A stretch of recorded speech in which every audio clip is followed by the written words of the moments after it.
Welcome to this video. My name is Iva, and in this video I give a little bit of an update about my life, and I specifically talk about how it is to be a digital nomad and basically the pros and cons, because I'm working online for quite some time and I'm living in a different country. So I'm originally from Germany and I live on the Canary Islands for a long time actually, and I would just love to explain some things about how it is to live in a different country when you work online, because in my coachings also I get a lot of people who ask me, hey, how can I make it happen? I don't want to stay, for example, in Germany anymore, it's so cold, I want to at least the winter month spend in a different country. So there are ways to make it. The first way is basically if you're lucky and you own a house in a country such as Germany, or where you can charge a lot of rent, and then you basically rent it out, and then you go into a country where you don't have to pay as much money, for example Thailand or Indonesia, and you can comfortably live there for some month. That's what some friends of me are doing. And of course a lot of my friends, they also have a business online or they work online, and that's just a great way on how to make a living when you live in a different country. Because what happens is, for example, I'm in the Canary Islands, and if I would work here on the Canary Islands, I would get per hour maybe 7 euros or 6-7 euros, whereas when I work in Germany I get per hour minimum 10 euros if I work a certain job. So definitely I would recommend to work for a company that has a higher minimum wage.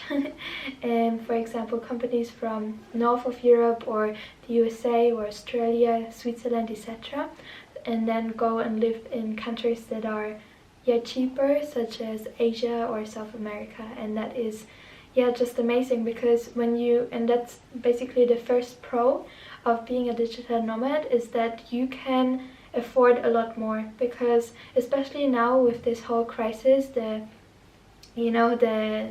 crisis with the virus crisis, now the economy is really, I think, hurting of this crisis. So a lot of prices increase, especially also in Germany. There's a super high inflation rate, so a lot of people, they struggle to afford, because even though they have higher inflation, they do not get much more money from their jobs, so they're struggling. And I think, hey, if you could work online and you can go to, for example, Indonesia or Thailand and live there, for example, if you pay in Germany, you pay rent, let's say 700 euros, and you pay the same amount of money in Indonesia, you can get so much more out of your money and you can save a lot of money. And in Germany sometimes I feel like people, they try to save so much money, and they try to save money on food, and I'm just like, hey, if you would just for some month of the year, if it's, of course it's not always possible, and I understand that, and it's simplified version, but if you could go and live, if it's possible, in a low budget country and work online or have your own online business, you can make so much more out of your money. And I think this is such a huge benefit, because for me also, right now I'm studying, and so go to university online and work online, but in the future I really want to work on my business. And when you work on your online business, it takes a lot of time. For me, if I would continue to live in Germany and not with my parents, I would have to pay rent, I would have to invest so much time in working so that I can afford living in Germany, and I would not have so much time to work on my business, to create my business. And if I, for example, go to work online, for example, for a company, for a German company, or do freelance or something like that, for European companies, and then, for example, go to Indonesia and live there, then I can afford to work less and have still enough money to buy food and work on my company. And probably that's because for me living with my parents is just not an option, because I love them, but yes, I also like to be independent. And yes, so this is such a huge benefits that I think a lot more people will come to realize, especially now that more people can work online. Another really amazing benefit of working online and living in different countries is that there's, you know, I think when you travel you can see how much this world actually has to offer. And I love cultures. I love to live in different countries, to meet different people. For me that's super exciting, and for me life is just so much more interesting if you are part of different cultures, and you can learn so much. I think that personal growth is huge when you live in a different country for some month or years, because you really get to know a different culture and you can develop more critical thinking also about your own culture, and see things from a different perspective. And that really can give you a different point of view on so many things that are going wrong or going good in your culture, going right in your culture. And I think also you become less racist because I think that a lot of people, me also, just from growing up in a certain culture, maybe have some prejudices about different cultures. And I think when you really take the time to live in a different culture, you can really become a more tolerant person. So I definitely believe that personal growth is huge. And so definitely, like, life becomes a lot more interested, and you become a lot interesting, and you can become a lot more understanding of different cultures. And now I just want to talk about the cons, or I would not really say cons, but just some things that can come up when you work online in a different country. And this is super individualistic. So I talked with a lot of digital nomads, a lot of friends of mine also, and I got so many different responses. For example, the question about missing your family, I talked with some of them and they said, yes, I talk every week on Zoom with my family, and I really miss them, and I visit them 2 or 3 or 4 times per year. And then I talk with people and they say, no, I never really miss my family. I visit them every 2 years or something, that's enough. And so it really depends on each person. I have, I think, a very close relationship with my close family, and we talk a lot, and I really do miss them. But for me, I think it's okay to visit them, but in a way it's also sad. So on the one side it's great because you can, have a cool life in a different country, but on the other side you can really sometimes see your parents growing old and you're not there, so that can hurt. Or sometimes, family members or friends can die. My dog died when I was living in a different country, so you're not there to support your family, and that can really be sad. And also the second thing is that the life goes on with your family, or they have their own events. Maybe even some of your friends, they marry or they have kids and you're not there, and some, like, slowly you're not part of their life anymore, and that can also hurt a little bit, and you can feel like missing them. And there's this huge factor of nostalgia. But I think this is a general factor, that sometimes you are just thinking about the past and thinking, back in the years when I was in school and all of that, everything was so pretty. But I think it's important to first realize that you can never repeat the past. And that's something that I realized, that, for example, it's the same with for example, an ex-boyfriend, and you have all of this amazing memories about this ex-boyfriend, and then you for example meet them again and you talk again, and then you realize, oh, maybe it was not that perfect and there was a reason we broke up. So I think that sometimes our brain can create an idealistic version of our past. And so I think it's important to always remember you cannot repeat the past, and the best is really to create new amazing memories and be grateful for what you have. And that's how we come about the next big point, and that is that I sometimes have the feeling that digital nomads are a little bit restless, and I think that's because you have so much opportunity. When you work online, you really can work from everywhere, so you can go into every single country, and there's so much opportunity there that sometimes you can feel restless and feel like, oh, what's next, what's next, and you're not so grounded. So I think what really helps there is to practice gratefulness and to just be super grateful for what you have, and to always remember that for example, social media is an idealistic version of life, and it's sometimes not true. And just always be grateful for what you have. And when you're in one country, this is where you're in this country, so appreciate this country. And then when you go to another country, you have different benefits and disadvantages, and that's really one thing that I come to realize, is that you can have everything but not at the same time. And this is for me also because my boyfriend is from the Canary Islands, so it's two different cultures and two different countries. And for me it feels a little bit like when I'm here with my boyfriend, I don't have my family, and when I visit my family, sometimes my boyfriend cannot go. And so just always be grateful for what you have in this moment, and then when you, for example, go in a different country, be grateful for what you have in that country.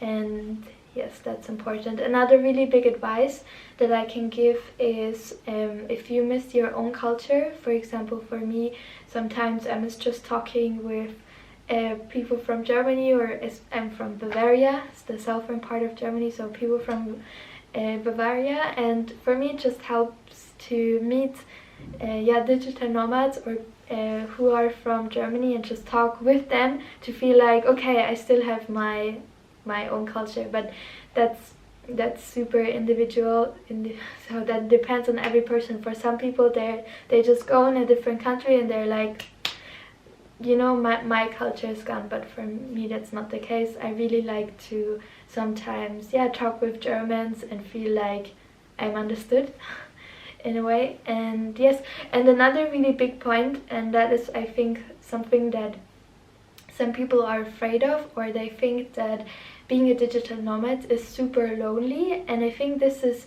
it really depends. It depends on how you do it. For example, if you are a digital nomad with your partner, with your boyfriend or girlfriend, then you already have one person, and then when you also meet different people, then it can be it doesn't have to be lonely. That's the first thing. But if you're single, there's so many options to not make it feel that you're lonely. First of all, you can go live with roommates, and second, and that's amazing, because then it's kind of like a family. And the second thing is, if you want to live alone, then you can do that, and you can work online, and of course online, and you can just go out after your work day.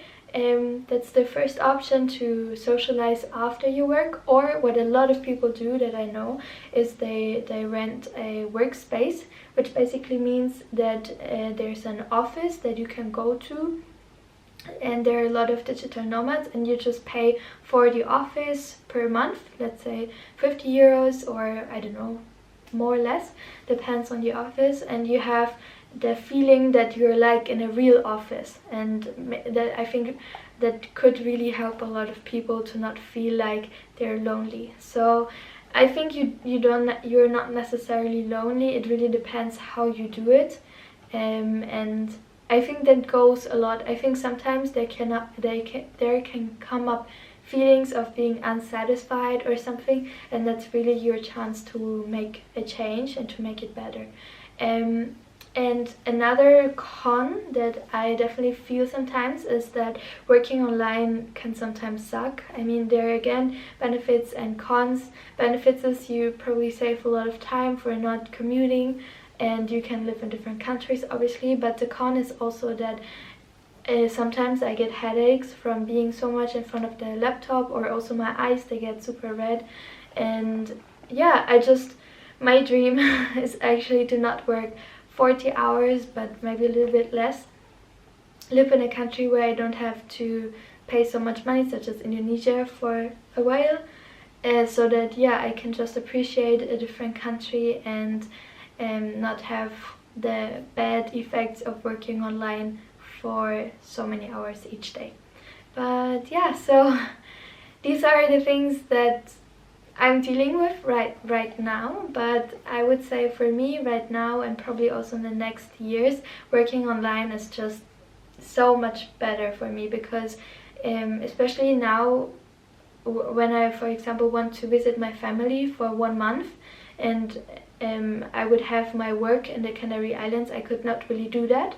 I would have to quit the job or save all my holidays for maybe 1 or 2 years so that I can go visit my family. And now when I work online, I can just say, okay, I go for 1 month, visit my family, and work during the day, and in the evening or on the weekends I can spend time with my family, and that's just fantastic. Or also, for example, in Germany, the situation with the virus was so bad and all of the regulations, and yeah, so it's crazy also. So if you can just have the opportunity to say, okay, I leave, and you go into a country where there are less restrictions, yeah, it's just a lot better life quality, I think, because in the end it's all about life quality. It's about not only making money but also appreciating the different experiences. And digital nomadism is not for everyone, but I think that a lot of people that contact me for coaching, etc., and I got so many DMs about people wanting to come to the Canary Islands because they're sick of what's going on in Germany specifically. So many.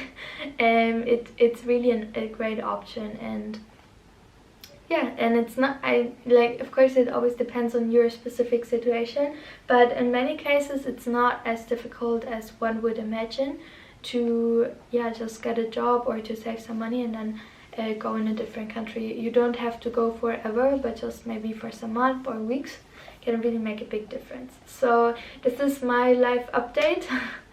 And yeah, this is all I have to, and of course specifically about being fruitarian or living fruit-based. For me, fruit makes such a big difference, the quality of fruit. And when you, for example, you can say, okay, in Germany the winter time sucks for fruit and vegetables, and you can just say, hey, okay, for 6 months I go to the tropics. That's such a big difference in life quality, I think. So yeah, it's worth considering, and it's possible for, I would say, everyone. Depends on the situation, of course, but yeah, it's very possible. So thank you so much for watching. If you like this video, then please give it a like and subscribe to my channel for actually more information about living fruit-based, living raw vegan. But I just felt compelled to make this video because I got so many questions on Instagram, and also in my coaching it came up to be a digital nomad, and I think it is intertwined to eat fruit-based and to have the desire to live maybe somewhere where the fruit quality is better, at least a month during the year. So that's basically it. Yeah, please subscribe to my channel, like the video, and also if you're interested in eating fruit-based or raw vegan, or eating more fruit and vegetables, then please check out my ebooks. They're on my website. They're super delicious recipes that you can check out, and the link is in the description box or in the comment section. So I hope you have a wonderful day, and see you in my next video. Bye bye.